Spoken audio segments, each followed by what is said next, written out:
Alors, c'est étonnant parce que le Liban est revenu dans l'actualité. Donc, non seulement à cause de l'explosion, bien entendu, mais parce que la France, à travers Macron, a réussi et au Liban en ce moment. Donc, donc, il y a de nouveau cette tentative de la France de remettre pied au Proche-Orient. Donc, on va faire une parenthèse. On va d'abord parler du Liban, après on parlera de Macron, parce que c'est un peu plus particulier sa raison d'être, je pense, sa raison d'être au Liban. D'abord, tout d'abord, l'explosion. Cette espèce de champignon nucléaire qui n'en est pas un, bien entendu, vu qu'il n'y a pas de radiation, alors ne faisons pas de complotisme. Ce n'est pas une bombe nucléaire. Sinon, les Libanais seraient tous morts à cause des résidus des radiations. En fait, on ne sait pas ce que c'est. Que ce soit une bombe, un missile ou un accident, à cause de la négligence du gouvernement libanais, successif d'ailleurs, il est certain que le résultat politique de cette explosion, à part les dégâts et les morts, bien entendu, qui ne se comptent plus, les dégâts, je vous fais une parenthèse très importante, les dégâts d'une bombe d'un jour ont fait plus de dégâts structurels que 15 ans de guerre au Liban. C'est tout dire, la force de l'explosion.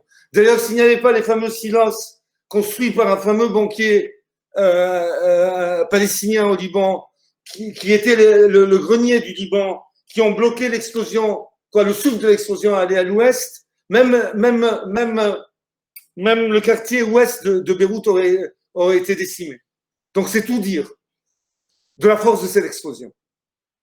Alors, le résultat politique, que ce soit une bombe ou une explosion, c'est la guerre dont la France fait partie, et on verra pourquoi, c'est la guerre que l'Occident, si vous voulez, pour simplifier, je dis Occident, hein, livre contre la Hezbollah et la résistance libanaise. Parce que le direct résultat de l'explosion, c'est à cause de Hezbollah. Pourquoi? Parce que la Hezbollah utilise le port de Beyrouth comme un stockage d'armement, comme son dépôt d'armement, pardon, et le reste. Alors d'abord, il faut, comment dire, démystifions ce mythe que le Hezbollah utilise le port de Beyrouth. D'ailleurs, Saïd Nasrallah lui-même a dit, nous connaissons mieux et on connaît en détail, nous connaissons en détail le port de Haïfa en Palestine occupée ou en Israël que le port de Beyrouth. Mais pour une simple raison, c'est que le port de Beyrouth est dans le quartier maronite libanais. Beyrouth, pendant la guerre civile qui a duré de 1975 en gros à 1990, comme vous le savez tous, était divisée en deux sections. Il y avait le côté est, qui était le côté des phalangistes maronites à l'époque, et qui sont devenus les forces libanaises. Je simplifie, bien sûr. Et le côté ouest, qui était le quartier sunnite musulman. Pas chiite, sunnite. Les chiites sont en fait dans les banlieues de Beyrouth, où il y a maintenant l'aéroport. Et ces deux sections de Beyrouth étaient divisées par ce qu'on appelle la ligne verte, la fameuse frontière de la ligne verte, qui est d'ailleurs la route de Damas. Elle va de Beyrouth à Damas. Donc, comment est-ce possible que le Hezbollah puisse faire ce qu'il veut dans le port de Beyrouth quand il est en plein, il doit passer tous les quartiers musulmans sunnites qui ne l'aiment pas nécessairement au milice Hezbollah, et puis pour passer dans les quartiers des chrétiens maronites, phalangistes et les forces libanaises. C'est un contresens hallucinant. C'est comme dire, utilisant seulement la logique, bien entendu, nous on n'a pas accès à des renseignements spéciaux ou à des feuilles de service, mais c'est une question de logique. C'est comme si les Allemands avaient mis un dépôt d'armes à Londres pour que quand il y a eu l'invasion de Berlin, ils aillent à Londres pour prendre des armes. C'est illogique. Donc il est évident que le Hezbollah n'a rien à voir avec cette histoire. Alors maintenant au Liban, il y a le Liban qui aime après tout le téléphone arabe, on le connaît tous. Les Libanais aiment les complots et aiment les ragots. Les deux grands, la version la plus, les deux versions les plus, comment dire, sur lesquelles on insiste le plus, c'est que c'était un dépôt effectivement, il y avait la nitrite d'ammonium, ça, personne ne discute, mais qu'il pouvait y avoir un dépôt ou des forces libanaises ou des sunnites musulmans, donc islamistes, pardon, pour être précis, qu'ils utilisaient le port pour se fournir d'armes en Syrie. D'ailleurs, les forces libanaises, dès le début de la guerre, ont été des alliés objectifs, même avant le début de la guerre en Syrie, ces 10 ans, ont été des alliés objectifs des milices islamistes en fonction anti-Syrie. Parce qu'il y a une haine. Quand je dis maronites, bien sûr, je parle des groupes politiques qui représentent les forces libanaises et les phalangistes, parce que les maronites, il y a des maronites communistes, il y a des maronites. Bon, je veux dire, je simplifie pour parler ça. Bien sûr, il y a aussi les maronites qui sont les supporters du président actuel qui est pro-syrien. Donc, je parle des forces libanaises et des phalangistes. Et donc, même avant la guerre, même avant le début de la guerre en Syrie, qui a eu il y a 10 ans, les forces libanaises et les phalangistes activement aidaient ceux qui sont devenus les groupes islamistes, ceux qui sont devenus éventuellement l'armée syrienne libre et les autres groupuscules islamistes. Et cela, ils le faisaient via le mouvement politique et les conseillers de Hariri, le fils de Rafik Hariri. Et n'oublions pas que, donc, avec les sunnites, quoi, donc avec la bourgeoisie sunnite. Et n'oublions pas que Rafik Hariri, donc la famille Hariri, a la double nationalité libanaise et saoudienne. La famille Hariri, avec le groupe Hariri, donc fait les intérêts, joue les intérêts, et sa télévision, bien entendu, représente, les intérêts saoudiens au Liban. Donc il y a ce ragot ou comment dire, cette version qui est en train de circuler au Liban, et la deuxième version qui est en train de circuler au Liban, et ça c'est qui vient d'être propagé par une interview sur France 24. C'est le président, le parti du président au pouvoir actuellement, de Michel Aoun. C'est que étrangement, il a été notifié, que le gouvernement actuel a été notifié seulement une semaine ou 10 jours avant qu'il y avait du nitrate d'ammonium. Moi, j'y crois pas beaucoup à cette version. Mais bon, je vous l'ai dit quand même. Et que, étrangement, cette nitrate d'ammonium explose quand le gouvernement présent est mis, on informe le gouvernement présent sur la présence du nitrate d'ammonium. Donc, pour mettre en difficulté le gouvernement et tout en particulier le président Aoun. Résultat, de toute façon, moi, j'y crois pas beaucoup à cette version, mais bon. Résultat de tout ça, le Liban se retrouve sans gouvernement, ou un gouvernement qui s'occupe des affaires courantes, un gouvernement qui était d'ailleurs d'union nationale avec tout le monde, donc avec les phalangistes et les autres partis. Et il n'y a pas de gouvernement, mais il paraît qu'ils ont trouvé finalement un Premier ministre.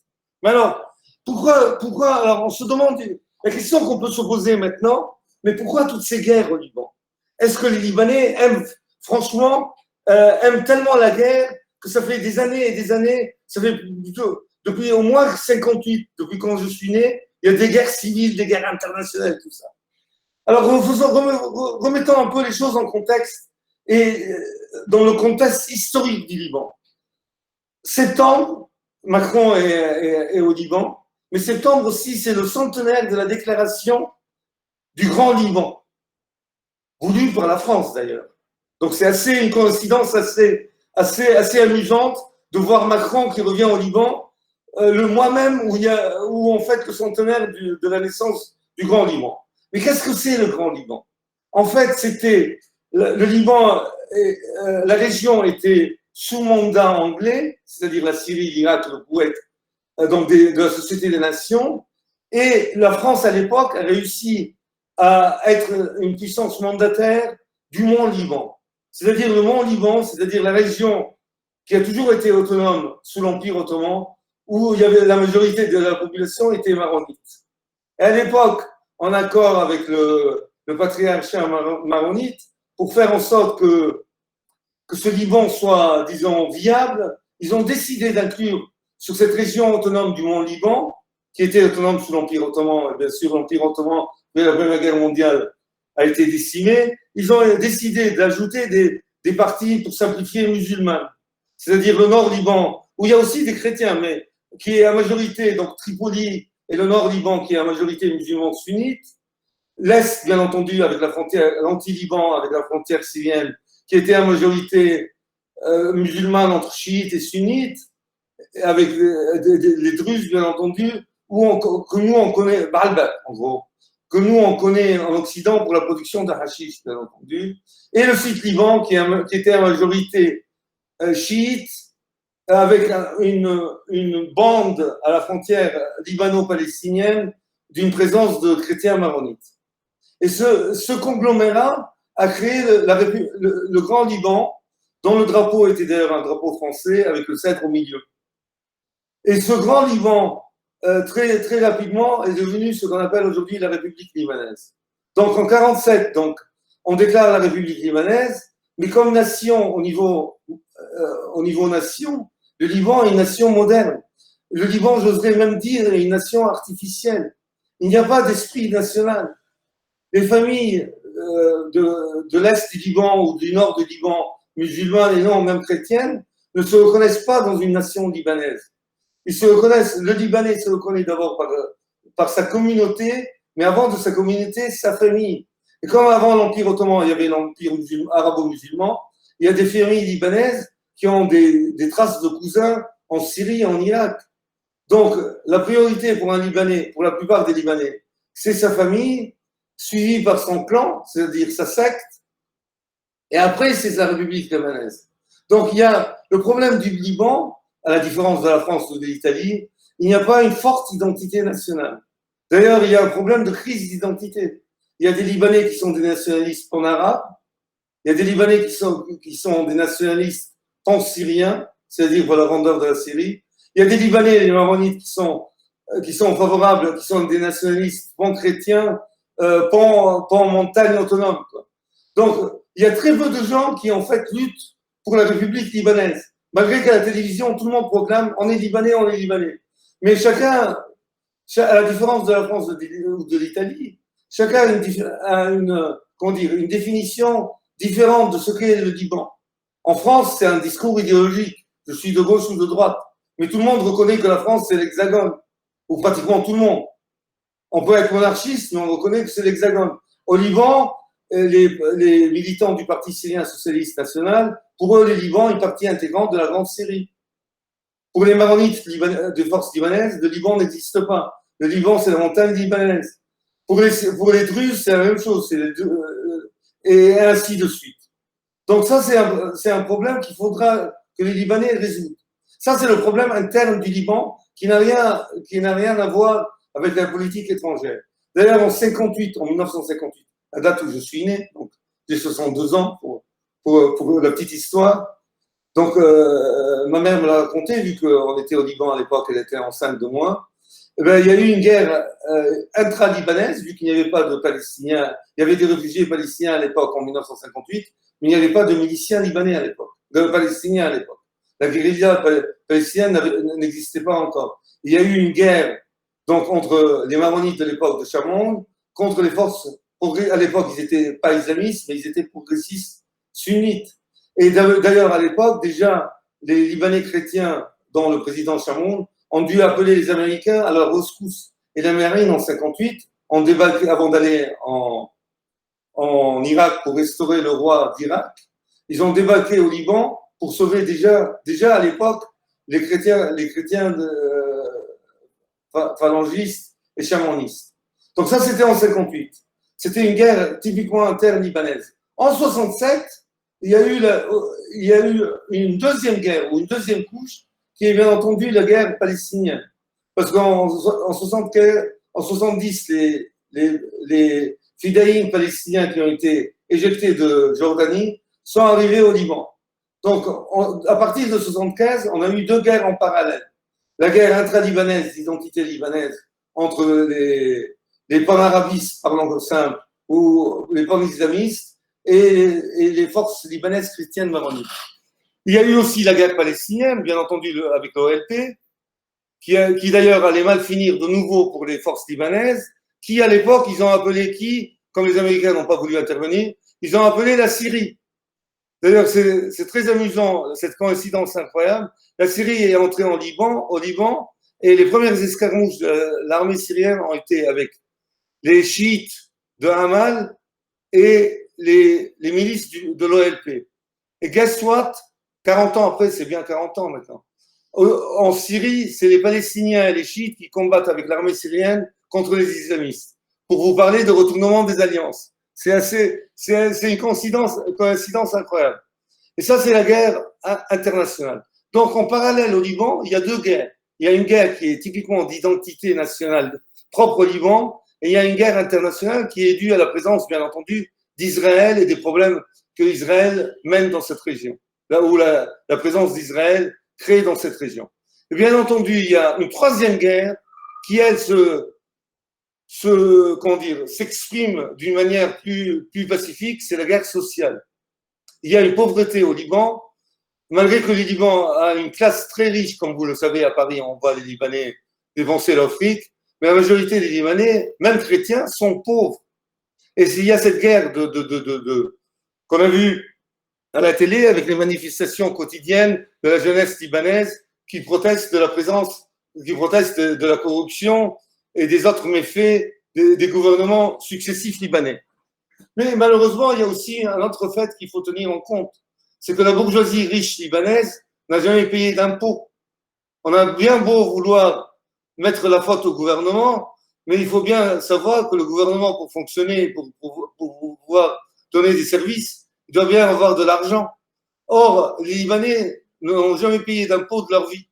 Tout est fait sans impôts, même l'électricité. Très peu de gens, je connais très peu de gens au Liban qui payent l'électricité, pour vous dire la vérité. C'est tout dire. Donc, il y a, dans ce cadre-là, l'explosion a eu lieu. Et toute la politique maintenant des forces libanaises et de la bourgeoisie libanaise et des sunnites libanais et de l'Occident, dont Macron, est de neutraliser le Hezbollah. Et d'ailleurs, Macron, aujourd'hui ou hier, d'ailleurs, il a quand même, à la différence de la Turquie, il a dit au gouvernement libanais, il a mis des conditions à l'aide libanaise, à l'aide française au Liban. La Turquie a donné une aide inconditionnelle au Liban, et l'Iran d'ailleurs. La France a dit de la bouche de Macron hier que l'aide française était liée au fait qu'il faut combattre la corruption. Or, pour beaucoup de Libanais, cette corruption ressemble plutôt à un contrôle des forces de l'Occident dans la France pour contrôler que les banques libanaises n'aident pas le Hezbollah ou bloquent le Hezbollah. D'ailleurs, la crise libanaise actuelle, la crise économique du Liban actuel, est due à plusieurs facteurs. Il y a une crise économique certaine que le Liban ne produit plus rien et le gouvernement n'a rien fait. Les gouvernements successifs n'ont rien fait pour améliorer cette situation. Il y a aussi la crise internationale due au Covid ou à la Covid. Donc, tous les migrants de Libanais, surtout en Afrique occidentale, qui avaient l'habitude de renvoyer de l'argent chez eux, surtout les chiites d'ailleurs, on en voit beaucoup moins. Et puis, il y a aussi une crise financière des banques qui est totalement artificielle. C'est la pression des Américains pour demander aux banques libanaises de leur dire quels sont qui sont les dépositaires chez eux, qui sont leurs clients. Parce que les Américains ont mis les cadres du Hezbollah en embargo. Donc, les banques libanaises doivent se plier au diktat américain. Donc, il y a aussi une guerre. Il y a aussi une guerre occidentale. Dans la France, on rajoute une couche maintenant contre le Hezbollah. C'est dans ce cadre-là que beaucoup de Libanais voient l'intervention de Macron au Liban en ce moment. Voilà. Alors, autre chose. Ça, en gros, c'est je pense, l'image, le cadre exact du Liban en ce moment. Se rajoute un autre problème maintenant au Liban, c'est la crise avec la Turquie, qui s'exprime d'ailleurs avec Macron, avec la France, qui a fait des manœuvres maritimes avec Chypre et la Grèce en fonction anti-turque, mais où la Turquie a fait en même temps des manœuvres militaires avec les États-Unis. Mais pourquoi cette crise? Tout simplement parce qu'on est en train de découvrir des gisements de gaz et de pétrole en Méditerranée orientale, dont la Turquie est en train d'essayer d'en tirer profit en plus de bien entendu, le rêve ottoman ou néo-ottoman du président, du Premier ministre turc actuel. Voilà, en gros, ça c'est le grand cadre de ce qui se passe au Liban en particulier en ce moment. Si vous avez des questions, on peut commencer comment dire, à répondre aux questions, à répondre à des questions bien précises. Est-ce qu'il y a des questions en même temps, Gabriel? Il n'y a pas encore de questions. La vidéoconférence a commencé quand? L'embargo. C'est-à-dire l'embargo. Ben, l'embargo au Liban. Ben, pour l'instant. De SWIFT, j'imagine. Pardon, de SWIFT qui ne peut pas être envoyé. Les Libanais qui ne veulent pas se soumettre au diktat américain ne peuvent plus travailler au niveau international. Ils ne peuvent plus utiliser SWIFT. Donc, tout où il y a des comptes en banque, comme d'ailleurs les banques iraniennes. Les banques iraniennes, Melil qui est toujours à Paris, vous ne pouvez pas ouvrir un compte en banque. Il y a des banques libanaises où ils ne peuvent plus fonctionner à l'international. Voilà, ça c'est l'embargo. Mais la question que tout le monde d'habitude se pose, est-ce que ça va aboutir à une nouvelle guerre civile? Est-ce que ça sera une guerre religieuse? Est-ce que ça y aura quelque chose de ce genre-là? Ou est-ce qu'il y aura peut-être une invasion israélienne? Alors, en tout cas, tout d'abord, le gouvernement libanais est très faible. D'ailleurs, il n'existe plus officiellement. Mais honnêtement, déjà, à la première visite de Macron, ils auraient dû le mettre dans un taxi avec son ambassadeur et l'éjecter du Liban. Parce qu'il a quand même osé dire que le peuple libanais doit se révolter contre ses dirigeants. C'est comme si Michel Aoun venait à Paris et demandait aux Gilets jaunes de se révolter contre son gouvernement. C'est quand même hallucinant. C'est une ingérence pure et simple dans les affaires d'un État souverain, et j'ajoute ami. Donc déjà, la présence de Macron est vue par certaines forces libanaises comme d'ailleurs très provocatrice. Et il y a la cinquième colonne, ce que moi j'aime bien appeler la cinquième colonne au Liban, que je trouve que peut-être ils vont me lâcher pour ça, c'est-à-dire les forces libanaises et les phalangistes ont déjà applaudi, et il y a même certains qui demandent à la France de redevenir une force mandataire au Liban. Vive l'indépendance. Voilà. En gros, c'est ça. Donc déjà, cette présence est assez bizarre.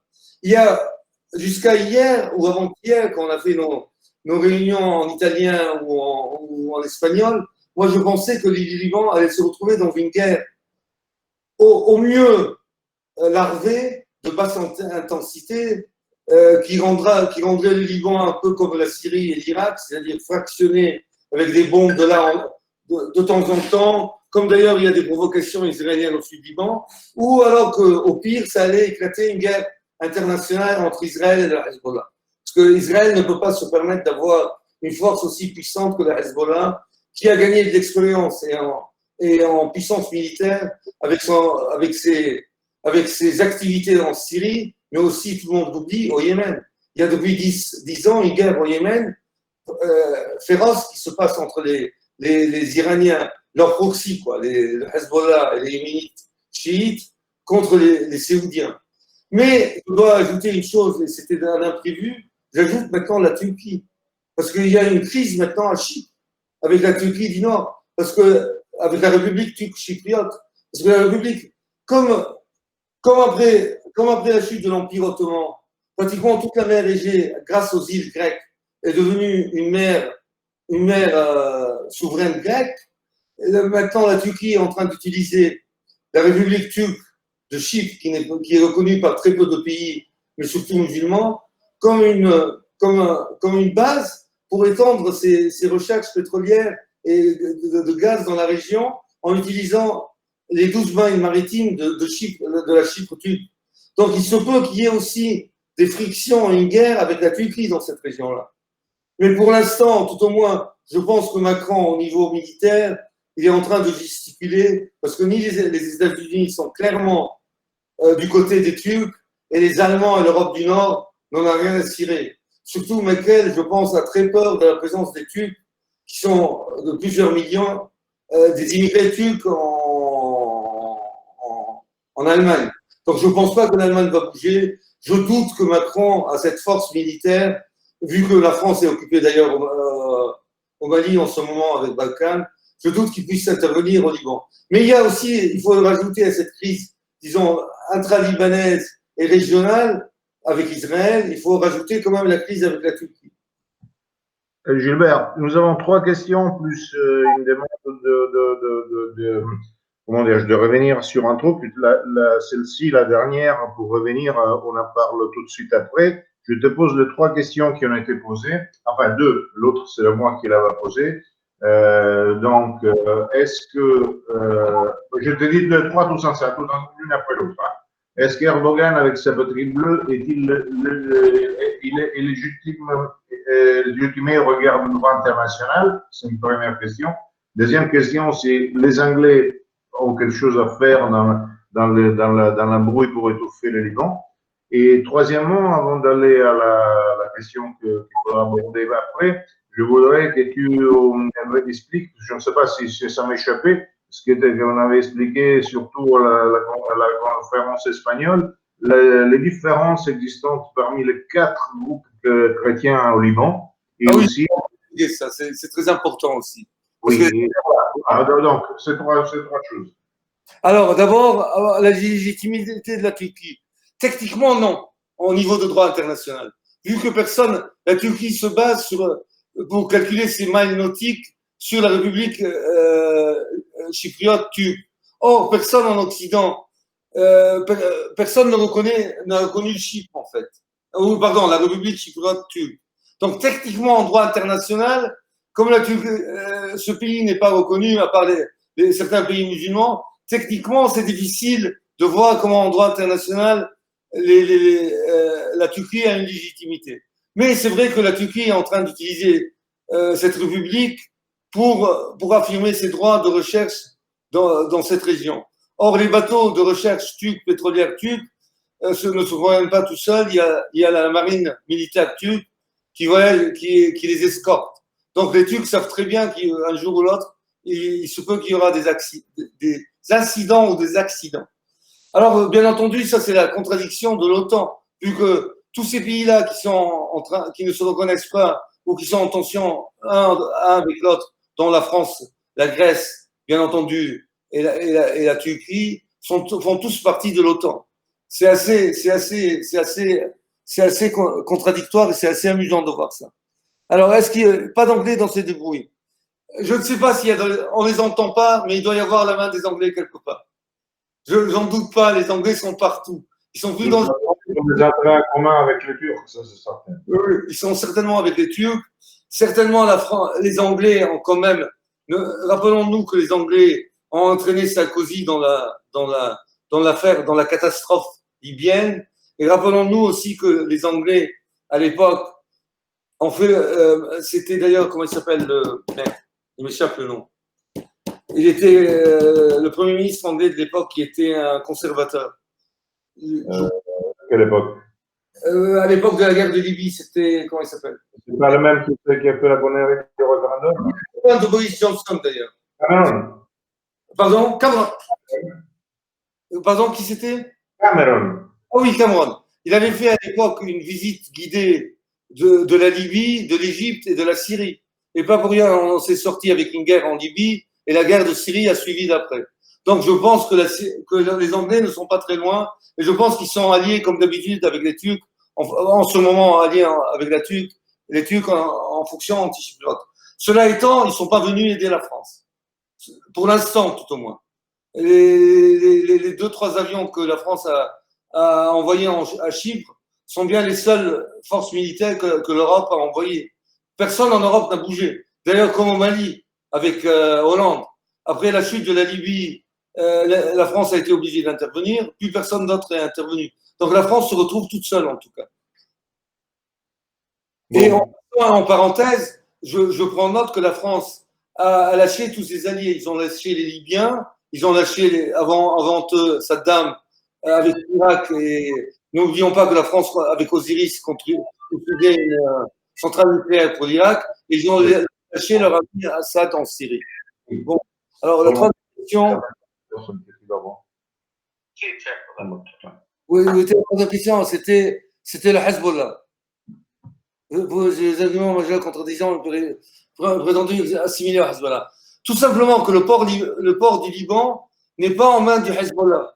Il est en plein quartier chrétien maronite, entouré par des quartiers musulmans sunnites. C'est pas donc géographique, il n'y a pas de présence ni de population chiite dans ces quartiers-là. Il n'y en a pas du tout d'ailleurs. Dans les quartiers de Hamra, qui est le quartier, disons, chiite, sunnite à l'ouest du Liban, à l'ouest de Beyrouth, il y a aussi des chrétiens. C'est un peu mélangé. Il y a d'autres confessions religieuses. Il y a des Grecs orthodoxes et ainsi de suite.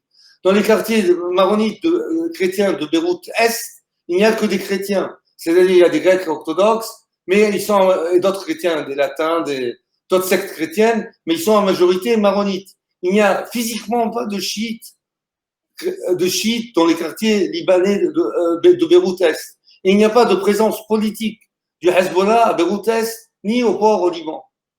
Or, le Hezbollah n'a même pas besoin du port, vu qu'il contrôle totalement l'aéroport international de Beyrouth, vu que géographiquement, cet aéroport était en banlieue déserte, et cette banlieue désertique est devenue les quartiers de banlieue des chiites. Donc, l'aéroport du Liban est en plein contrôle du Hezbollah, et aussi les ports du sud, les deux ports du sud, qui sont plus petits que le port de Beyrouth, mais qui sont sous contrôle du Hezbollah, Sidon et Tyr. Donc, pourquoi le Hezbollah n'a certainement pas besoin de ce port pour transporter des armes ni exporter des armes. Il a déjà deux ports sous son contrôle et l'aéroport du Liban. Donc voilà. Justement, alors après, il faut revenir sur l'histoire des groupes chrétiens. Mais avant que tu reviennes, il y a ce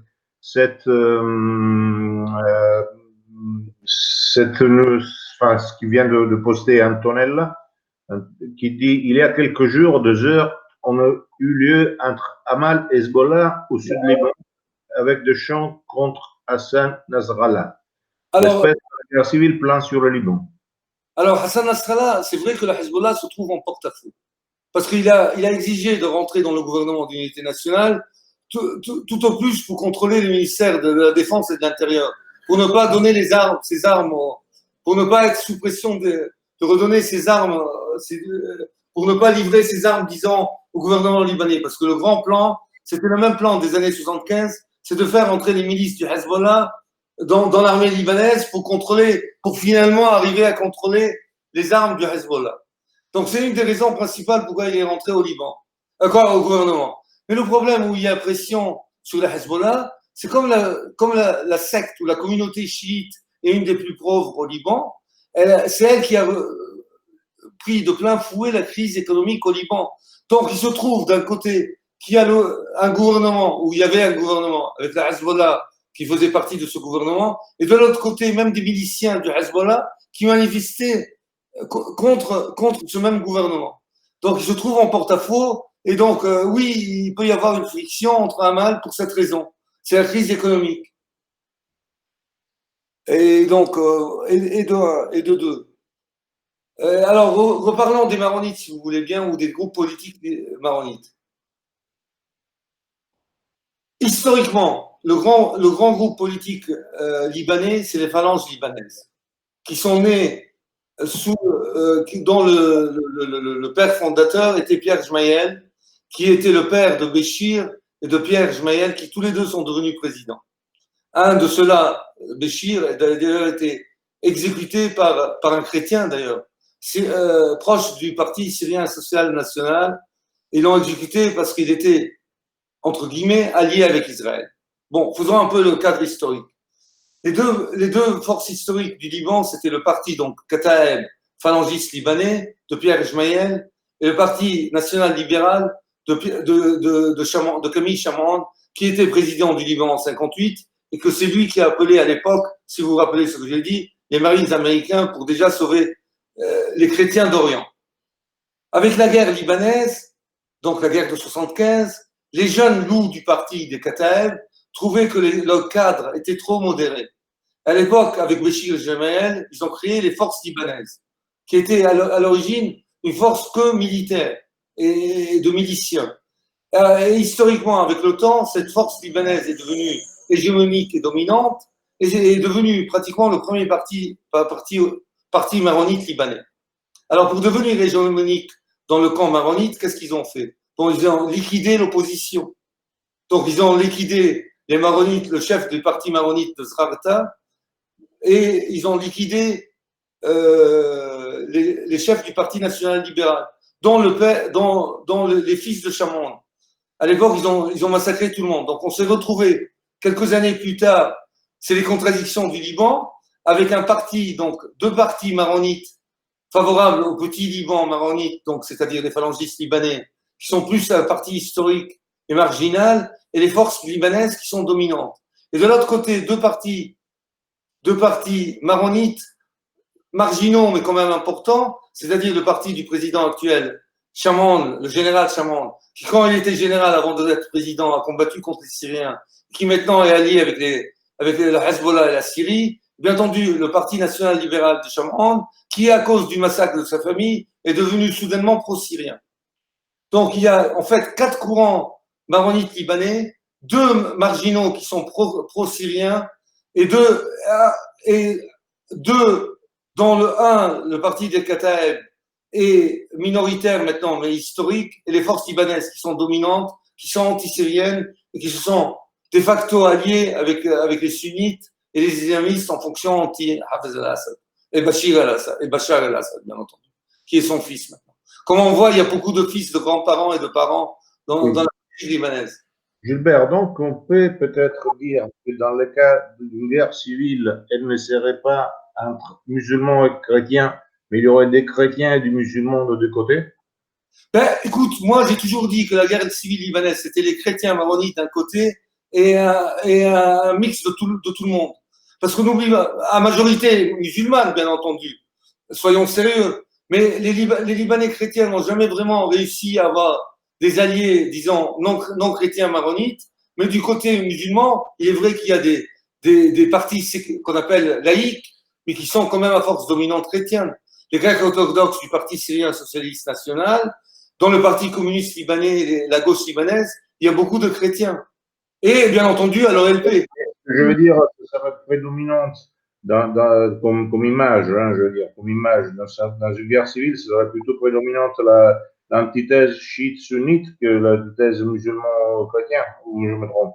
Alors, qu'est-ce qui va se passer maintenant? Je ne sais pas. C'est vrai que maintenant, les choses se compliquent, parce que c'est vrai que les sunnites ont été attirés par les chimères de l'islamisme. L'islamisme que nous connaissons, c'est-à-dire Daesh, d'ailleurs même certains groupes palestiniens, pardon, je dois être plus précis, même certaines parties de la population palestinienne s'est rapprochée du mythe de l'islamisme. Tout simplement parce qu'avec la chute du mur de Berlin et donc la chute de l'Union soviétique, disons, l'extrême gauche ou la gauche a montré ses limites. Tous les partis qui étaient de gauche palestiniens n'ont pas pu livrer vu qu'il n'y a plus d'alliés soviétiques. Et tous les partis qui se réfèrent au nationalisme arabe, c'est-à-dire le bassisme arabe surtout, ou le nasserisme arabe, n'ont pas pu livrer l'unité arabe. D'ailleurs, on voit où est la Syrie et l'Irak en ce moment. Ils ont été totalement décimés. Donc, c'est vrai que du côté sunnite, il y a cette chimère de l'alliance avec les groupes islamistes. Mais je crois qu'à la fin, même s'il y aura des mini-guerres internes, comme d'ailleurs Antonella vient de mentionner, et qu'il peut y avoir des heures, il y en a eu d'ailleurs en 75, où il y a des groupes palestiniens qui se sont heurtés aux Mourabitoun nationalistes sunnites. Il y a eu des mini-guerres intérieures à chaque communauté dans la Grande Guerre. Je pense que s'il y a une guerre civile libanaise, il y aura toujours la même fracture, c'est-à-dire d'un côté les forces maronites, chrétiennes, nationalistes, libanaises, pour simplifier, et de l'autre côté il y aura un mix de musulmans sunnites, chiites, autres chrétiens, grecs, orthodoxes, laïcs et de gauche, nationalistes, qui vont combattre contre les phalangistes et les forces libanaises, et qui entre-temps vont s'entretuer entre eux. Mais à la place de dire c'est les Palestiniens contre les Morabitoun sunnites, ça va être les Palestiniens contre les islamistes de Daesh sunnites. Mais la fracture reste la même, en fait. Alors, nous avons deux questions de l'écho de Canu. Je te lis les deux. Messon a écrit à propos de la question kurde. à l'époque que l'explosion des relations diplomatiques entre la France et la Turquie s'en est suivie. Erdogan commandite les attentats de Paris au Bataclan et Saint-Denis. La Belgique, qui a suivi les revirements français à cette affaire, subira à son tour les attentats de Bruxelles. Donc, si Maison dit vrai, est-ce que ces conflits diplomatiques qui commencent en France et la Turquie peut nous faire prévoir d'autres attentats en France? Et deuxième question, sinon on l'oubliera après, qu'est-ce qu'ils font est-ce que les Russes interviennent dans ces bourbiers? Les Russes. Oui. Les Russes qui? Les Russes. Interviennent dans ces bourbiers-là ou pas? Les Russes pour rigoler. Non, Messan, d'abord, je ne sais pas s'il a raison ou tort. Il faut se rappeler que Messan est réfugié à Damas. Donc, depuis qu'il est à Damas, sa grille de lecture, je ne dis pas qu'elle est erronée, mais sa grille de lecture est quand même, disons comme ça, contre toutes les forces qui sont contre le gouvernement syrien. Mais c'est vrai, c'est un fait que Erdogan, et c'est la lecture de gauche qui, je pense, est erronée et qui limite le tout au pétrole, et ça, elle est erronée. Erdogan veut certainement recréer l'empire néo-ottoman. C'est évident, pétrole ou pas pétrole, il a cette visée géopolitique certaine. Même s'il n'y avait pas une goutte de pétrole dans la région, ce qu'il veut, d'ailleurs, même les forces qui étaient avant Erdogan, et on le voit des séries de télévision, des soap-opéras turcs qui depuis 20 ans recréent les grands faits de la sublime porte. Donc, en Turquie, d'ailleurs, tout le monde l'oublie, on l'a oublié d'ailleurs il y a quelques années, et même avec nos amis italiens qui me disaient que Erdogan est islamiste. D'abord, Erdogan est soufi, il n'est pas un frère musulman, et qui sont alliés avec Erdogan en ce moment, les Lougris, les nationalistes laïcs turcs, qui sont en train de combattre en Syrie. Donc, il faut arrêter avec ce mythe des islamistes turcs. La Turquie, comme visée, a une visée de l'empire, de recréer l'empire ottoman, et ils vont utiliser tout pour faire cela. Que ce soit utiliser l'islam comme carte de joker, le nationalisme turc, ils vont tout utiliser pour recréer cet empire-là. Le problème des Kurdes dans cette région du monde, c'est qu'ils ont la mauvaise habitude de s'allier avec les mauvais joueurs. Il est certain que les Turcs, de toute façon, n'aiment pas les Turcs n'aiment pas les Kurdes parce qu'ils se sont alliés avec l'Irak et la Syrie et la France. Les Irakiens n'aiment pas les Kurdes parce que les Irakiens bassistes qui ont donné quand même une autonomie aux Kurdes, et les Kurdes les ont remerciés en devenant le premier président entre guillemets, l'Irak libéré par les forces américaines était kurde. Donc ne nous demandons pas dans 50 ans pourquoi il va y avoir un génocide des Kurdes irakiens. Et là, ils ont fait la même chose avec les Syriens. La Syrie a donné une autonomie certaine aux Kurdes à l'époque de Hafez al-Assad, et ont même soutenu Salam, c'est-à-dire le PKK kurde. Ils ont remercié son fils en s'appuyant sur les Américains pour créer une scission régionale entre les forces syriennes et les forces turques. Donc eux aussi vont se faire massacrer un jour ou l'autre. Les Kurdes ont cette habilité de s'allier toujours avec les mauvais joueurs. Et ils se retrouvent dans la région à se faire massacrer. Malheureusement, ils n'apprennent jamais. Ça, c'est au moins ma vue. Donc, dans ce cas, Messon, je pense qu'il n'a pas tort. Effectivement, de ce côté. D'ailleurs, hier, dans un discours très, très fort, Erdogan a insulté la France et menacé d'ailleurs la France et d'ailleurs et Chypre en rappelant à Macron que la Turquie a battu les forces occidentales byzantines en 1070. Pour vous dire la référence historique, que je pense que Macron lui-même n'était même pas au courant, ne se souvenait pas de cette guerre. Il est remonté à 1070 pour pour menacer la France. Pardon? Ils en ont aussi perdu d'autres après. Hein. Après, oui, puis il y a eu les croisades et tout ça. Non, mais la référence d'Erdogan était historique quand même. Où les Byzantins ont perdu. Et ça a permis d'ailleurs historiquement d'occuper, de libérer. Ça dépend des points de vue, Constantinople. Par la suite, après les croisades, bien entendu. Je fais un saut de plusieurs centaines d'années, mais c'est pas grave. Écoute, les Russes. Allez, écoutez. Alors ça, c'est le qui quelque part ont joué. Qu'est-ce qu'ils font pour le Liban? Alors ça, c'est un grand problème que j'ai avec nos amis français qui font partie du fan club de Poutine. Alors, avec un fan club, on n'arrive pas à rationaliser et à parler logiquement. La Syrie s'est sauvée grâce aux armées, aux troupes iraniennes de Soleimani, c'est-à-dire la garde république, merde, les Pasdarans iraniens et le Hezbollah. C'est eux qui ont, quand la Syrie était au plus faible, c'est-à-dire l'armée syrienne n'arrivait pas à agir militairement, c'est eux qui ont fait la guerre. Le support russe a été que minime et aérien. Le problème de Poutine, je pense, c'est qu'il n'a pas, comment dire, il n'a pas les moyens de il n'a pas les moyens de sa politique. En fait, la Russie, dans tout ça, s'est montrée très faible. Elle n'a même pas réussi à finir la guerre en Syrie. Il y a une région la dernière région aux mains de Daesh, qui est Idlib, qui malheureusement est à la frontière avec la Turquie, donc ils sont approvisionnés par les Turcs, et l'armée syrienne n'arrive pas à les déloger. Et le malheureux, ça me rappelle un peu l'histoire de la Serbie, c'est que la Serbie, si vous vous rappelez, la Yougoslavie qui n'a pas réussi à se faire le Kosovo, à la fin, l'OTAN est intervenue. Notre grand problème maintenant, c'est comme la guerre de Syrie n'est pas finie, si aux prochaines élections américaines, c'est-à-dire en novembre, par hasard ou par malheur, Trump perd et les démocrates gagnent, il est très possible que les États-Unis interviennent en Syrie. Et ils ont un pont, c'est le pont d'Idlib, qui existe toujours. Que fait la Russie? Avant de parler de la Russie qui intervient au Liban, je voudrais bien savoir, moi, que fait la Russie en Syrie, qui n'arrive pas à gagner une guerre contre des groupuscules terroristes. Donc moi, j'ai des réserves sur la puissance. Je ne parle pas de la politique de Poutine ou si vous voulez, ce que voudrait Poutine. Mais je ne pense pas qu'il a les moyens de sa politique.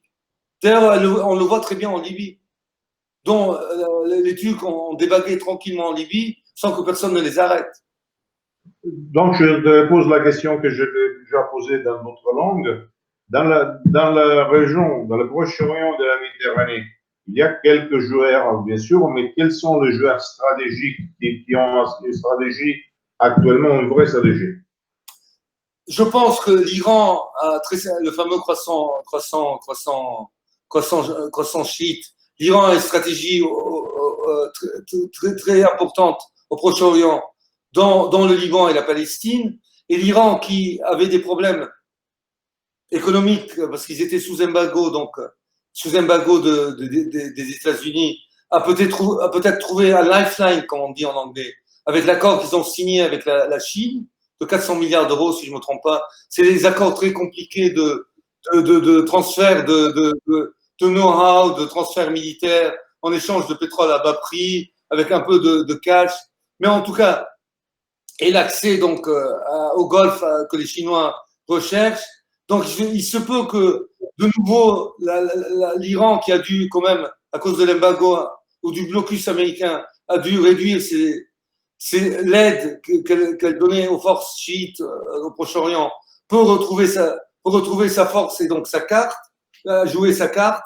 Il est évident que dans un certain aspect, il y a la Russie, elle est très limitée à cause de la crise ou de la véritable puissance économique qu'elle est. Disons que la Russie est contente au minimum de défendre sa base de Tartous, sa base maritime qui est la seule qui existe encore en Méditerranée, qui est très importante maintenant avec la crise qu'il y a avec la Turquie.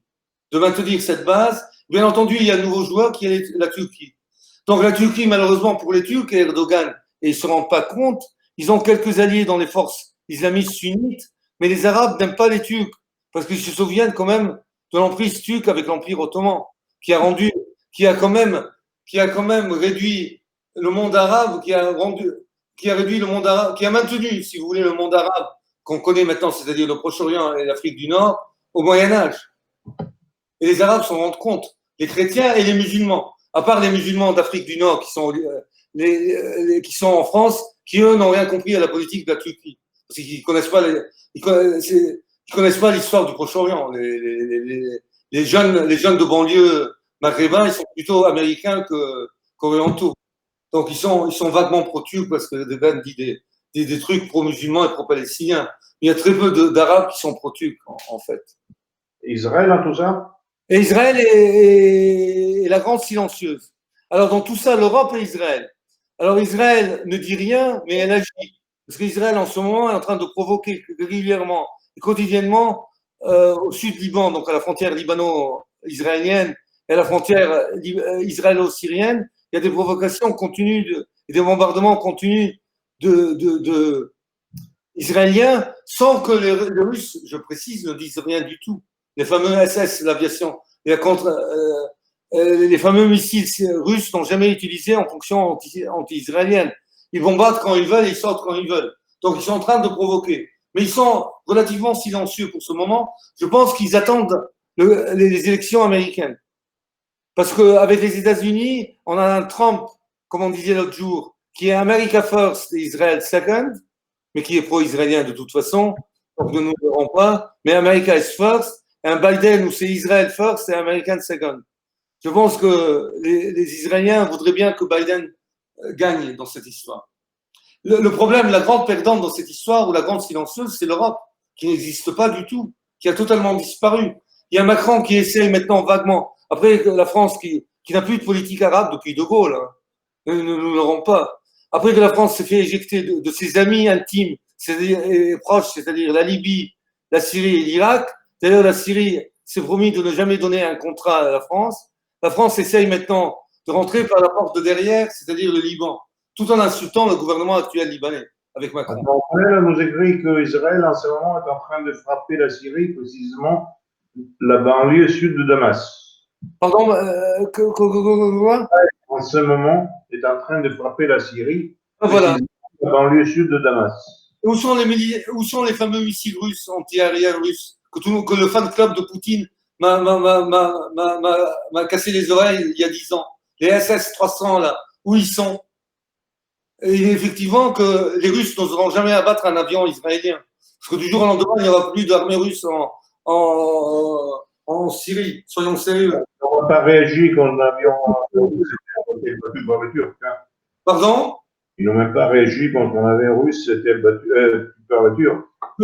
Oui, effectivement. Il y a eu un officier, d'ailleurs, l'officier russe est mort. Si la Turquie avait abattu un avion américain, il n'y aurait plus d'Istanbul maintenant.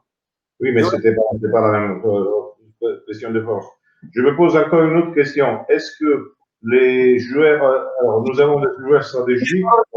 Je t'interromps. C'est pas que je suis anti-Poutine, mais je regarde quand même Poutine. Non, c'est pour mettre la dimension, pour voir la dimension des choses. Moi, je considère que la Russie et la France, on ne parle pas de l'Angleterre, mais je considère que la Russie et la France, de façon différente, sont en train de sauver les meubles, de ce qui reste de meubles, et que la Turquie est les grands joueurs, Israël aussi. Mais est-ce qu'on ne peut pas dire que dans toute cette histoire de guerre de coq, finalement, il y a un niveau plus haut,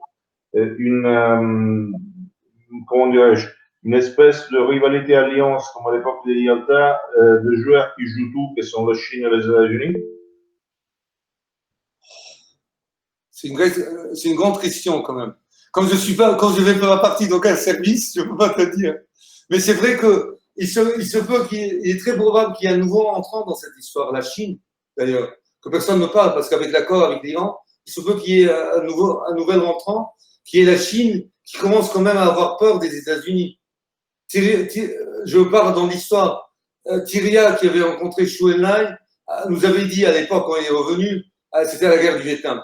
Tyria rêvait d'un quatrième front qui serait l'Europe nationaliste alliée avec la Chine contre la Russie et les États-Unis. Ça n'a jamais fonctionné parce qu'à l'époque, la Chine considérait l'Europe l'Afrique comme un pays, comme une autre planète. Ils n'arrivaient pas à comprendre les enjeux. Je pense que maintenant, avec la Chine qui s'est quand même développée, qui a des bases partout, surtout en Afrique, et avec la rhétorique de Trump même, anti-chinoise, commence à, comment dire, disons, peut-être le mot avoir peur est un peu trop fort, mais commence quand même à s'inquiéter de cette rhétorique anti-chinoise par par les États-Unis, l'Europe, et j'ajoute malgré tout l'extrême droite qui fait toujours le travail des Américains.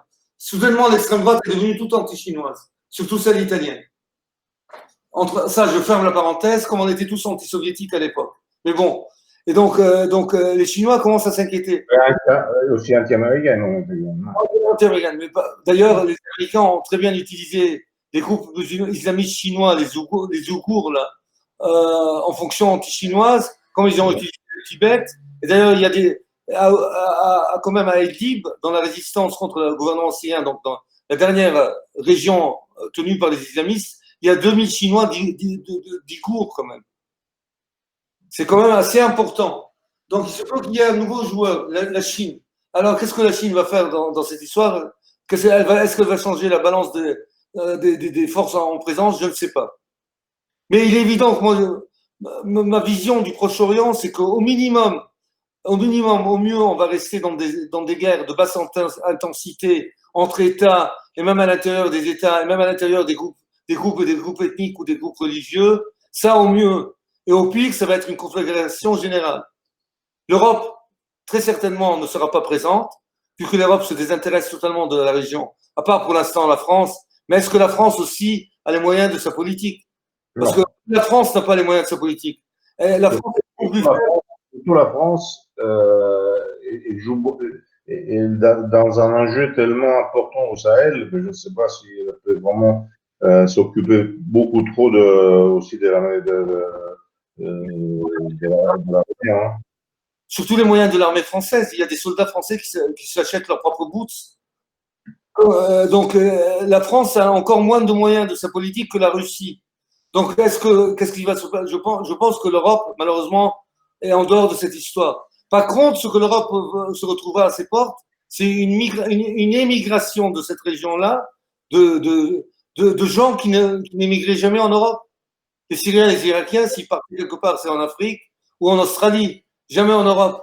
Donc ça c'est le résultat positif ou négatif de cette histoire. Ça dépend comment on voit les choses. Ça va être une pression démographique du Proche-Orient vers l'Europe. C'est certain. Parce que les gens qui ne veulent pas se battre, qui ne veulent rien faire. D'ailleurs, il y a beaucoup de Libanais. D'ailleurs, sur France 24, vous pouvez le trouver sur YouTube. Il y a beaucoup de jeunes Libanais qui faisaient partie de cette, entre guillemets, révolution libanaise contre le gouvernement, qui sont en train d'immigrer maintenant ou aux États-Unis ou en France pour étudier en France. Parce qu'il n'y a plus d'avenir. Ça, c'est un truc à prendre en considération. Quoi d'autre? Bonne soirée, Bonbon. Question, qu'est-ce que tu penses? Je l'ai perdu d'avant. Je la retrouve. Attends. Pardon, la question? De ce qu'il pense, attends, qu'est-ce que tu penses de la pensée inconditionnelle pro-Erdogan de un certain, je ne trouve pas, Bled. C'est où? J'arrive pas à... Je ne la retrouve plus. C'était avant. On a continué le reste et donc il nous a oui. Non, c'était avant ça. Je trouve plus. Donne-moi la date. Quoi, le timing? Je ne la trouve pas. Répète alors lentement parce que j'arrive pas à t'entendre bien. Alors, que tu penses de l'appui, enfin de la critique très positive de la politique d'Erdogan tenue par. Je cherche, je m'en souviens, je crois que c'était marqué Bled, B-L-E-T, je crois. BLET, celui qui a posé la question, Stéphane Blatt. Non, pas celui qui a posé la question, c'est lui qui tient cette ligne. Pour être honnête, je ne la connais pas. Ok. Ok. Et alors, écoute, Détenu demande qui va s'épouiller pour le Liban maintenant. Attends, je vais répondre quand même. Je ne connais pas la. Stéphane Bled. Oui, je ne connais pas ce qu'il a dit. Je vais refaire une recherche sur Internet. Mais de mon point de vue, Erdogan est un des meilleurs politiques en ce moment en Europe et dans la région. Il joue ses cartes comme un vrai chef. C'est un De Gaulle, c'est le De Gaulle turc, si vous voulez. Il a quand même réussi à s'allier, à avoir les musulmans modérés, les frères musulmans, les islamistes dans son camp. Il a même réussi à avoir les nationalistes, les loups gris, laïcs turcs dans son camp. Il est en train de manœuvrer excellent. Et il manœuvre très très bien en ce moment. Alors, est-ce que sa politique nous convient ou pas? Ça, c'est une autre histoire. Il est évident que sa politique, c'est de créer l'Empire néo-ottoman. mais dans une optique turque, il est en train d'agir très très bien en ce moment. Son grand problème, c'est la faiblesse de son armée au niveau des officiers, parce qu'il a purgé l'armée, bien entendu, après le vrai faux coup d'État comment il s'appelle, qui est réfugié aux États-Unis maintenant. Disons qu'il y a un grand malentendu général dans ce qu'on peut appeler un certain milieu, c'est-à-dire une certaine sympathie pour la Turquie, que ce qui était déjà ressenti il y a 2 ans, vient du fait que les gens croient que la Turquie soit une alternative aux États-Unis et à Israël. Mais je ne sais pas d'où sort tout ceci. Mais moi, je pense pas, à court terme, je ne le pense pas.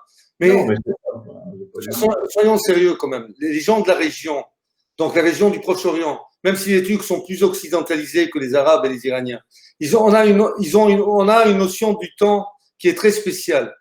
Les islamistes de Daesh maintenant, qui sont alliés, qui acceptent l'aide américaine, pensent chevaucher aussi la tigre. Parce qu'à long terme, ils veulent tous aller prier à Jérusalem. Donc maintenant, ils soient pro-israéliens, qu'ils fassent la guerre, qu'ils soient les proxys sans le savoir des Israéliens. Moi, j'ai vu ça avec les communistes pendant 40 ans. Finalement, ils ont changé la Mecca avec New York. Ça ne changera pas. Oui, mais je veux dire, à long terme, même si maintenant la Turquie peut être alliée avec Israël, à long terme, si elle veut vraiment recréer l'empire néo-ottoman, il faut que la Palestine devienne turque, devienne ottomane. Donc tôt ou tard, il va y avoir un affrontement israélo-turc. Si bien entendu, la Turquie réussit à faire son projet néo-ottoman. Déjà en Libye, l'armée turque a montré ses limites à cause de la purge de ses officiers. Ils ont un problème très sérieux au niveau des officiers. Et puis, pour faire la guerre, il faut être quand même aussi convaincu qu'il faut mourir. Parce que les bidas turcs veulent mourir en Libye. Ça, c'est une autre histoire aussi. Mais Erdogan est un très bon politicien. Il est excellent. Il est en train de jouer comme un maître. Et il gagne l'élection en plus. L'autre question, qui va se mouiller pour un Liban indépendant? Pardon?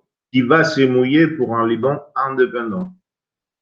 Qui va se mouiller pour un Liban indépendant? Personne. Parce que tout le monde, c'est ce que les forces libanaises, et donc je simplifie en disant les maronites, mais je ne parle pas de toute la communauté maronite, bien entendu. Ils se sont toujours, un peu comme les Kurdes, ils se sont toujours alliés avec les étrangers. C'est-à-dire, vive la France, vive les États-Unis, vive Israël, parce qu'on leur a toujours promis, on vous donnera ce que vous voulez, après on les lâche à la dernière minute. Le Liban indépendant, s'il y aura un Liban indépendant, il pourra naître que de ses propres forces et pas avec l'aide étrangère. D'ailleurs, moi, je pense que le Liban, c'est un faux-né, c'est un pays artificiel qui ne pourra jamais être un Liban indépendant. Parce qu'en fait, le Liban, à part le Mont Liban qui était autonome, donc le Liban chrétien, tout le reste du Liban, c'est-à-dire Tripoli, la Beka, Sidon et Tyr, c'est la Syrie, soyons honnêtes. D'ailleurs, tous les Syriens, qu'ils soient bassistes, anti-bassistes, bassistes de gauche, réfugiés en Italie, comme j'avais des amis dont les parents se sont enfuis de Hafez al-Assad, donc quand il y a eu le coup d'État interne du Bas, en une carte du Liban, de la région, avec la Syrie, sans le Liban. Comme d'ailleurs tous les Irakiens, même du gouvernement actuel, ont la carte de l'Irak sans le Koweït, parce que personne en Irak ne reconnaît le Koweït. Donc à terme, le Liban indépendant, au minimum, au maximum, sera un Liban autonome, le moins Liban autonome, qui sera les chrétiens du Liban. Ça, c'est le maximum qu'on peut voir d'un Liban indépendant à long terme. Je pense. Parce que la Syrie comme pays est une force centrifuge trop importante. D'ailleurs, je signale pour l'anecdote, à Tripoli, la guerre interne entre les forces pour reprendre ce que disait Antonella, entre les chiites du Hezbollah et du Hamas, la guerre interne entre les forces qui combattent les maronites, qui combattent les forces libanaises, c'est entre les sunnites. Quand ils ne combattent pas les forces libanaises, c'est entre les sunnites et les alaouites. Parce qu'à Tripoli, qui est à côté des régions alaouites syriennes, il y a une forte présence d'alaouites qui, eux, se considèrent syriens, même s'ils sont libanais. Et de temps en temps, quand ils ne combattent pas les forces libanaises, ils se tapent entre eux, entre les alaouites et les syriens sunnites. Un peu comme qu'on font Hamas maintenant à Hezbollah. Bon, autre question. La crise bancaire, qui est derrière, quels objectifs? À la crise bancaire, alors moi je ne suis pas un économiste. La crise bancaire se trouve Donc, je ne peux pas expliquer les tenants et les aboutissants. Et c'est vrai qu'il y a les financiers libanais qui sont responsables de la crise bancaire, qui ont utilisé les banques comme si c'était leur propriété personnelle, et bien entendu l'intervention américaine en fonction du Hezbollah.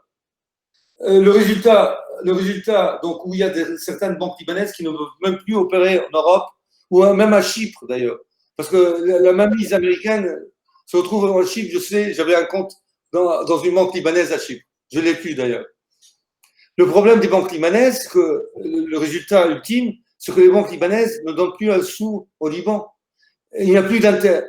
Oubliant qui est le responsable de la crise des banques, le résultat pour les retraités libanais et même pour les employés libanais qui sont payés $600 par mois, quand on pense qu'une location d'un immeuble, d'un appartement normal au Liban est l'équivalent d'un salaire libanais, il n'y a plus d'intérêt sur les comptes libanais, qu'ils soient en livres libanaises ou en dollars. Parce que si vous savez, le Liban a deux monnaies parallèles. Les banques libanaises ne donnent plus d'intérêt sur aucun compte, qu'il soit sur la livre libanaise ou le dollar, et ils donnent $100 par semaine, c'est ça où on ne peut même pas se retirer son fric. En gros, si un Libanais vient en Europe maintenant, c'est qu'il avait son argent dans un matelas, pas dans une banque libanaise ou dans une banque étrangère. Donc, à cause de la crise financière au Liban, non seulement l'économie libanaise ne fonctionne plus, mais même les retraités, les employés, le peuple libanais n'arrive même plus à survivre parce qu'il ne peut plus il n'a plus accès à son argent, qui est dans les banques libanaises, bien entendu. Ou même françaises, franco-libanaises d'ailleurs. Alors après, qu'est-ce qu'il y a? Bon, je sais pas. La diaspora turque pose problème quand ça colonne en Europe. Surtout en Allemagne d'ailleurs. Parce que la Turquie, la présence turque en Allemagne est très importante, mais même avant la Seconde Guerre mondiale, il y avait déjà de la présence turque. N'oublions pas qu'ils ont été alliés avec les Allemands. Donc, comme en France, il y a cet afflux d'Algériens, des anciennes colonies françaises en France, les Turcs la présence turque en Europe, principalement en Allemagne. Il y a une très forte présence turque en Allemagne, qui est d'ailleurs pro-Erdogan et pro-Loukri, qui sont tous les deux alliés en ce moment. Donc c'est vrai que l'Europe et l'Allemagne en particulier a un problème qui est. Il y avait des Allemands à l'époque avec les Turcs. Oui, oui, seulement. Bon, il y a aussi une présence kurde. C'est vrai, il y a la gauche kurde qui est présente en France. D'ailleurs, à Saint-Denis, on voit les affiches des partis kurdes de gauche, comme il y a un peu en présence kurde en Allemagne. Mais les Kurdes sont surtout présents dans les pays scandinaves, d'ailleurs. La Suède, en particulier. On a la même chose sur certaines banques françaises, c'est possible. Ah, ils donnent plus de dollars, oui, effectivement. C'est vrai. Mais d'ailleurs, ça ne sert à rien de prendre des dollars maintenant parce qu'il y a eu une dévaluation tellement forte, il vaut mieux avoir des livres libanaises maintenant. À moins qu'on veuille aller à l'étranger. Parce que les livres libanaises ne vaut plus rien. Mais c'est vrai que les dollars, maintenant, il y a une chute de 1000 livres libanaises. Je pense que l'échange avant la crise était de 1500 livres libanaises au dollar. Maintenant, c'est de 2005 au dollar. C'est hallucinant. Ah, quand est-ce que la mascarade de l'OTAN prendra fin? S'il y avait un De Gaulle en France à la place de Macron ou de Sarkozy, vu que De Gaulle avait déjà compris que l'OTAN ne servait à rien. Mais bon, il n'y a pas un De Gaulle. Mais il y a Sarkozy. Il y a eu Sarkozy, il y a eu Hollande, il y a eu Macron. Mais pour l'instant, malheureusement, je ne vois pas. Je vois pas. Sarkozy et pas Macron. C'est Sarkozy qui fait rentrer à nouveau la France. Mais il a gagné dedans, et il faut dire que quand la France est rentrée dans l'OTAN, Sarkozy a changé. Il a gagné une bonne partie des intérêts à trafic de drogue en Amérique latine. Hein. Attends, alors, Staline n'a pas plus de gras à faire. L'argent est systématiquement inverse aux intérêts humains, populaires, nationaux communs. J'encourage tout le monde à s'intéresser aux sévices de Félix Landreux, Jean-Yves Dufault, m'a fait découvrir le travail. Même si le cas de prêtre des banques libanaises est auteur de cette tendance. Asselineau n'est pas De Gaulle. Oui, mais Asselineau n'est pas De Gaulle, certainement. Mais c'est un très bon fonctionnaire qui connaît ses dossiers. Et là, c'est intéressant, la révolution orange au Liban, où la rue est réellement en colère. Alors, merci pour la question. Je l'ai effleuré, mais très mal au début. Alors, il y a eu une révolution orange au Liban qui était la révolution du Cèdre de 1900, dans les années 80. C'était quoi la révolution du Cèdre à l'époque? C'était en fonction anti-syrienne. C'est-à-dire la bourgeoisie libanaise qui avait déjà des calicots, des banderoles et tout préparé avec le bon truc. C'est d'ailleurs la première révolution orange au Proche-Orient, bien avant la révolution tunisienne, si vous vous souvenez. Et elle était en particulier en fonction anti-syrienne. Et cette révolution du Cèdre a eu lieu, et la Syrie, bien évidemment, du père du président actuel, Hafez al-Assad, s'est retirée et elle a eu gain de cause. Donc ça, c'est la révolution du 7, quoi. Ce qui était une révolution à 100% orange. En ce moment, il y a effectivement deux types de révoltes populaires. Il y a une révolte dans les rues qui est effectivement une révolte de ras-le-bol du peuple libanais en général. Puis il y a une révolte que j'assimilerais à une révolte, à une révolution orange, qui est effectivement une certaine bourgeoisie libanaise, la cinquième colonne, qui est en train de se révolter en fonction anti-Hezbollah, purement politique, anti-Hezbollah. Comme dans les années 80, la révolution du CED était anti-syrienne. Je dirais, pour être plus correct, elle n'est pas vraiment anti-Hezbollah, elle est anti-force de résistance libanaise. C'est-à-dire, elle est contre toutes les forces qui veulent combattre Israël. Ils veulent pratiquement faire comme les Émirats ont fait maintenant, en gros, signer la paix avec Israël et ils s'en foutent de la Palestine. En gros, hein, en simplifiant, en étant un peu vulgaire. Il veut fusionner avec lui-même à travers la NUS. Là, on parle de l'UPR et de Philippot. Je parle de cette guerre interne des nationaux et des souverainistes français. Mais quand même, je voudrais ajouter un petit point. J'ai vu Philippot aujourd'hui sur CNews sur l'affaire de Valeurs Actuelles. C'est le seul qui a eu des couilles. Hein. Parce que Valeurs Actuelles s'est couché comme une oviette. C'est une parenthèse fermée. Obono, voilà, la crise Obono. Et Philippot a très bien parlé quand même. Alex, Ouais. c'est bien. Le jeune, c'est pas ça, hein, parce que tout tombe partout. Hein. Je ne sais pas si c'est ça, mais j'avais envie de répondre à un Italien il y a quelques jours qui a dit une phrase. C'est certainement une négligence, mais c'est normal dans ces pays-là. Je n'ai pas eu le temps de lui répondre, un peu comme un gène avec le pan. Un peu de négligence. Mais bon, ça c'est. On n'a pas tout. J'ai pas eu le temps de retoquer, mais en gros, c'est quand même un peu plus puissant.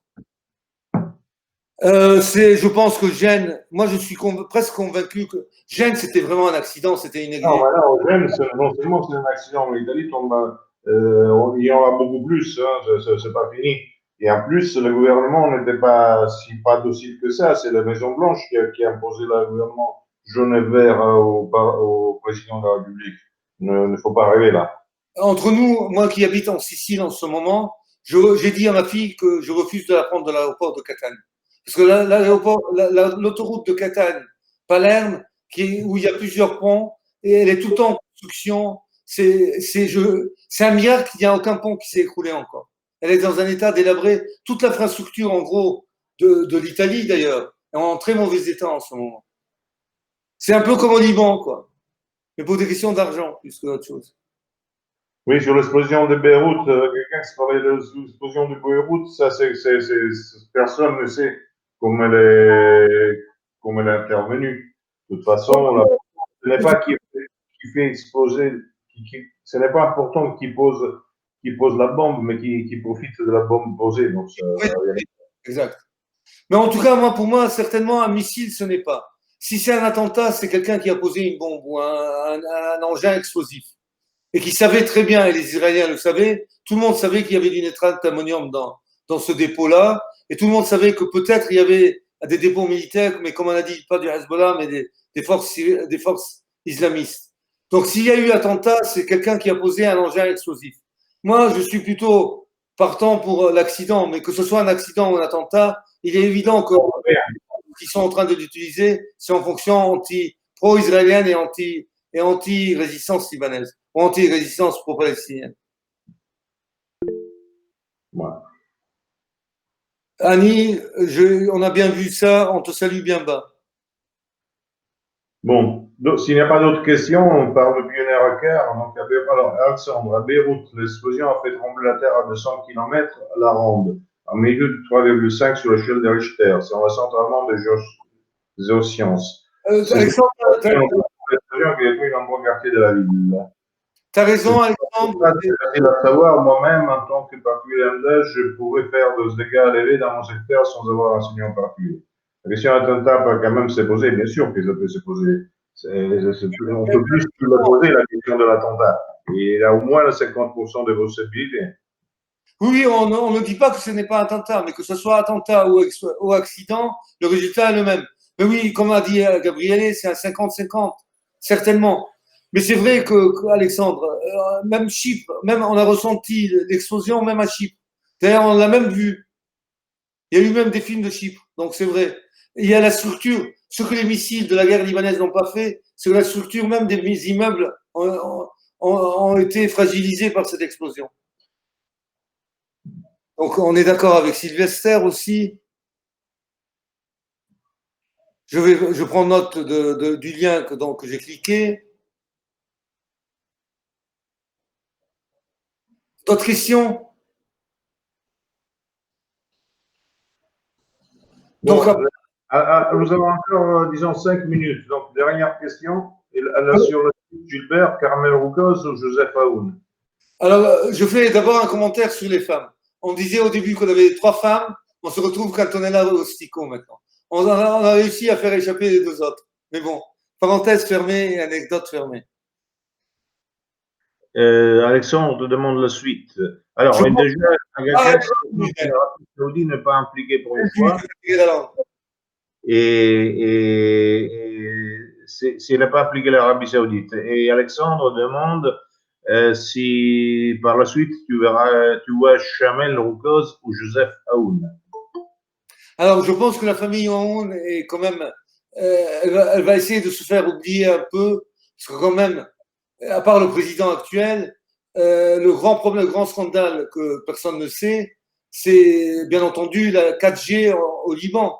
C'est que un membre de la famille de Aoun a créé une société ad hoc pour reprendre tous les contrats. Donc, je pense que la famille Aoun, à terme, pour l'instant, elle doit être relativement discrète. C'est ce qui explique pourquoi monsieur le Président a dit si vous trouvez quelqu'un de ma famille qui est corrompu, je le missionne de suite. Donc, il est en porte-à-faux. Et l'Arabie Saoudite peut y être. Pour une fois, ben, l'Arabie Saoudite a quand même son représentant qui est quand même le parti Hariri, des Hariri, qui est le premier parti sunnite au Liban.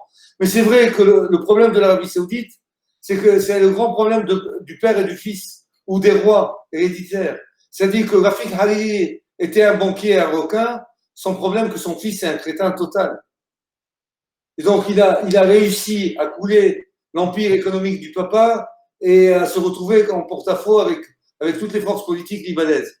Mais bon, l'Arabie Saoudite a toujours quand même son représentant au Liban, qui est les Hariri. Mais c'est vrai que le Qatar est plus puissant en ce moment au Liban. Comme d'ailleurs en France. Le Qatar est bien plus puissant. Sa présence est bien plus puissante en France, même si Macron est plutôt ami avec les Saoudiens, si je ne me trompe pas. Bon. Bon, l'Arabie Saoudite demain. Alors, sur la question de Sylvester, Israël n'a rien à voir là-dedans. Moi, je pense qu'Israël a dit ceci non pas pour une raison quelconque, mais simplement parce qu'il fallait dire quelque chose du moment qu'il est en train de signer l'accord avec les Émirats. Pour ne pas mettre en difficulté les Émirats. Oui. En tout cas, je reprends ce qu'a noté Alexandre. Il ne dit pas de lien de parenté, Gilbert, avec Joseph Haroun. Je ne le savais pas. Je me frappe la main. Mais à culpa. J'ai titré. Bon, le problème, c'est que maintenant, avec le gouvernement libanais qui a démissionné, il y a un vide politique au Liban. Donc, il n'y a plus de gouvernement. Bon, vous me direz qu'en Belgique, depuis 2-3 ans, il n'y a pas de gouvernement. La Belgique fonctionne quand même. Donc, la grande question de se poser, est-ce qu'il faut un gouvernement? Peut-être qu'il n'en faudra pas. C'est pas la même chose. Ouais. Même Le Liban, tu peux vivre aux États, c'est sûr, mais c'est pas la même chose. Le Liban est un pays féodal clanique, etc. Là, de la Belgique, c'est un Oui. pays de... Mais disons comme ça, que de toute façon, toutes les régions libanaises continuent à fonctionner, parce que chaque chef de clan fait fonctionner sa région. Comme d'ailleurs les Druses, par exemple, Joublat qui s'est retiré dans son Aventin, parce qu'il a eu l'audace d'être anti-syrien avec la guerre du ciel, qui a insulté. Joublat, le fils Joublat, c'est-à-dire Walid Joublat, a fait une petite erreur stratégique. Il pensait que le gouvernement syrien allait tomber. Donc il a fait des déclarations anti-syriennes très prononcé. Et malheureusement pour lui, le gouvernement syrien n'est pas tombé. Donc il s'est retiré dans sa montagne, dans son Aventin, qui est donc la région druze du Beyrouth, mais il gère sa région comme si c'était un petit royaume. Donc chaque clan, en fait, gère sa région indépendamment du pouvoir central. Donc, à la limite, je dirais même, est-ce qu'on a besoin d'un gouvernement central au Liban? Je ne sais pas. Non. On en a besoin pour des questions internationales surtout. Mais bon. Est-ce qu'on a besoin d'un gouvernement central quelque part aujourd'hui? Ça, c'est la grande question à se poser. Est-ce qu'on a besoin d'une république? En fait, je ne sais pas. On aurait besoin d'un empire et des régions autonomes. Mais c'est vrai que, par exemple, les Druzes fonctionnent tranquillement. Les Arméniens, d'ailleurs, durant la guerre libanaise, les milices arméniennes, parce que les Arméniens, il y a une présence très forte, comme vous le savez, d'Arméniens au Liban. Les milices arméniennes ne sont pas intervenues dans la guerre civile propre au Liban, mais ils ont été utilisés comme force d'autodéfense, en menaçant toutes les forces autres que si vous intervenez dans nos quartiers, on répondra. Mais là, les quartiers arméniens ont fonctionné dans la guerre libanaise d'une manière autonome, sans gouvernement central. C'est une anecdote, bien entendu. Un quartier n'est pas un pays, mais bon. Mais les régions peuvent fonctionner d'une manière autonome. Trop de pays et trop d'intérêts, d'ailleurs. J'ajoute à Diane. Et le Liban aussi a eu la malchance ou la bonne chance d'être où il y a eu la genèse de tous les nationalismes, qu'ils soient libanais, grands syriens et bassistes arabes, même si l'origine des bassistes était syrienne. Mais tout a été publié au Liban. Donc il y a eu un foisonnement. D'ailleurs, le parti nassérien qui est le plus grand maintenant au Proche-Orient, se trouve au Liban. Donc il y a un foisonnement culturel au Liban dans les années 40, 50, 60, qui a permis à tous les grands courants nationalistes de la région de s'exprimer d'abord au Liban.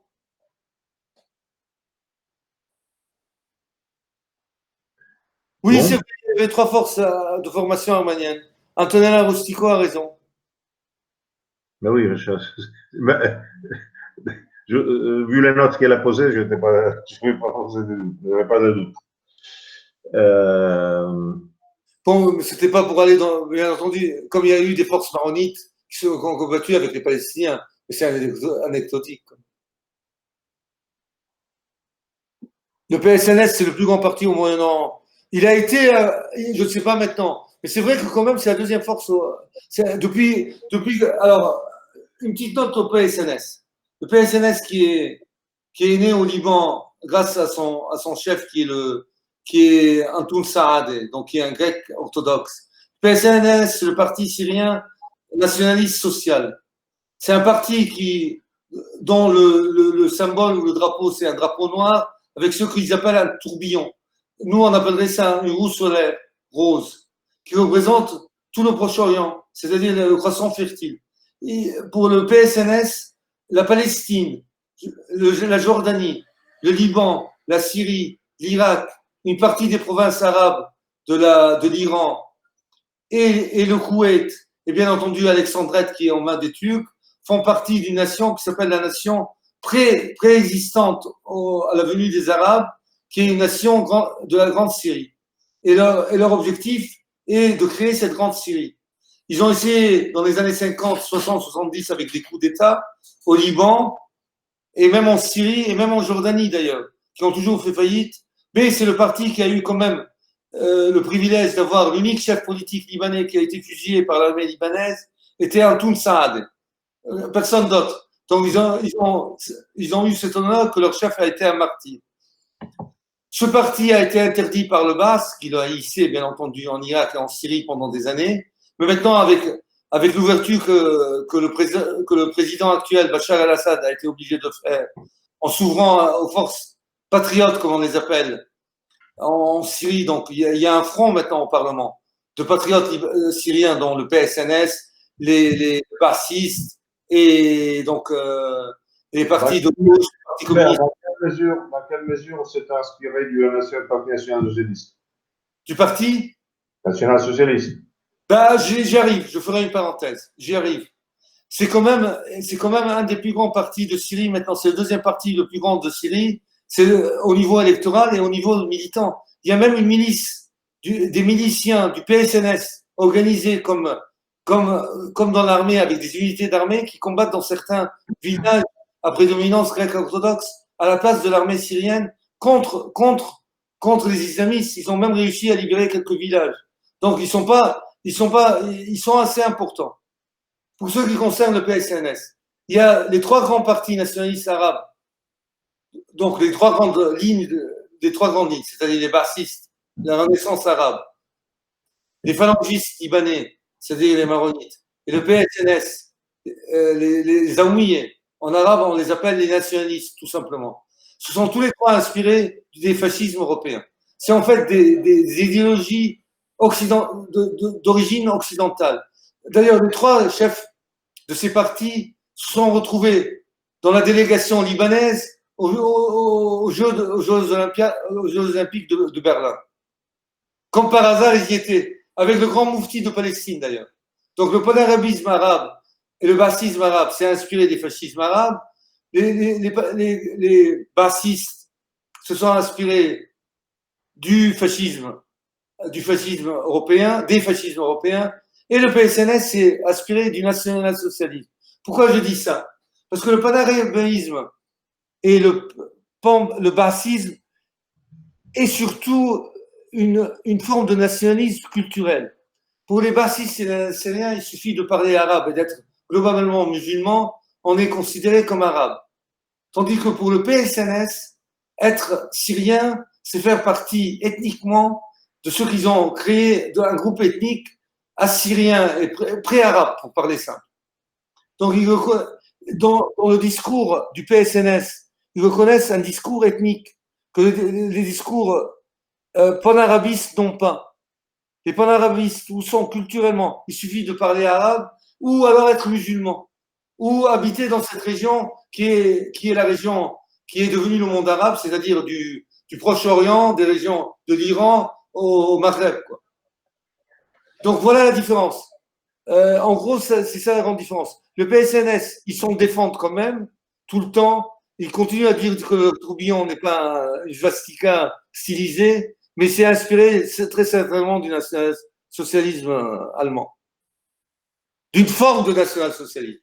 Mais il est certain que les nationalismes arabes et syriens sont une idéologie occidentale, comme d'ailleurs le concept de démocratie. Ils sont étrangers au monde arabe, au niveau culturel et historique.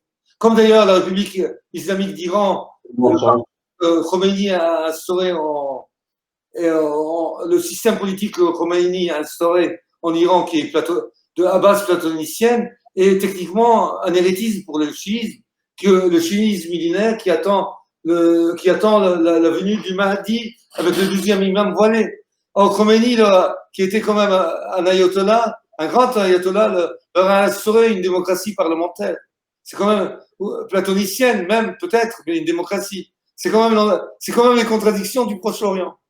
Comme disait De Gaulle, si je ne me trompe pas, il disait dans une région compliquée, il faut aller avec des idées simples, si je me trompe, ou des solutions simples.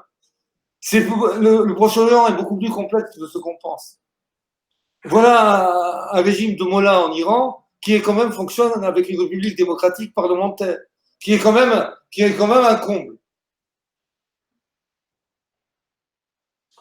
Et elles n'ont pas, à la différence de Dati et des autres, elles n'ont pas besoin de coucher avec le président ou un premier ministre pour devenir des femmes. Ou d'ailleurs en Iran, la sécurité sociale paye l'opération d'être transsexuel parce que c'est considéré une maladie. Voilà. Et voilà, Madame Diane. Et voilà. vers l'Orient compliqué, je volais avec deux idées simples. Charles de Gaulle. Alors, le Vers premier l'Orient compliqué, j'ai volé avec deux raison.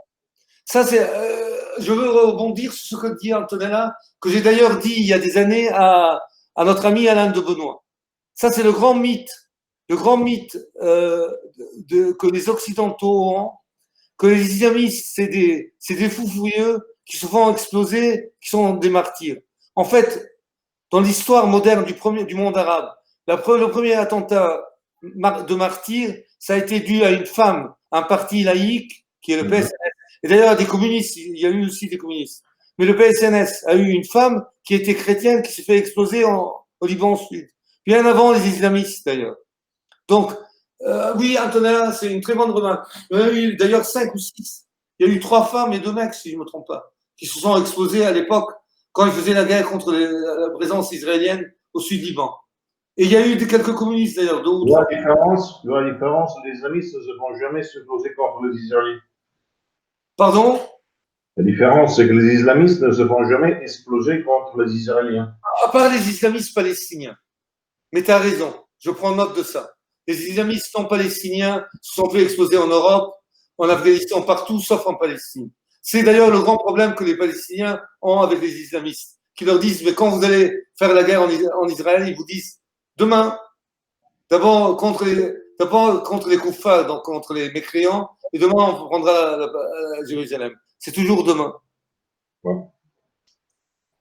Voilà, Bon. merci Alexandre. Et avec ça, on peut terminer très bien la conférence. Oui, mais Alexandre a la citation exacte de Charles de Gaulle. Vers l'Orient compliqué, je volais avec des idées simples. Merci, c'est bien l'expression. Bon, alors, merci Gilbert, merci à tout le monde. On Merci. va pas toutes les semaines parce qu'on n'est pas dans le confinement pour l'instant. On ne tirera pas, donc je pense qu'on va le faire grosso modo tous les mois. Alors, merci à tout le monde. Merci à tout le monde, merci. Et à bientôt. Il y a un commentaire sur les BBR d'ailleurs, si vous voulez, si personne ne le dit, je vais le dire. Les BBR de 2020 reportés. Oui, les journées de synthèse n'ont pas lieu. Voilà. Et bon, j'imagine que sur YouTube, Gabriel Adinolfi devrait être la conférence aujourd'hui, ça sera publié maximum après-demain. Parfait. Merci à tous. Bonne nuit. Allez. Bonne nuit. Merci beaucoup. Au revoir.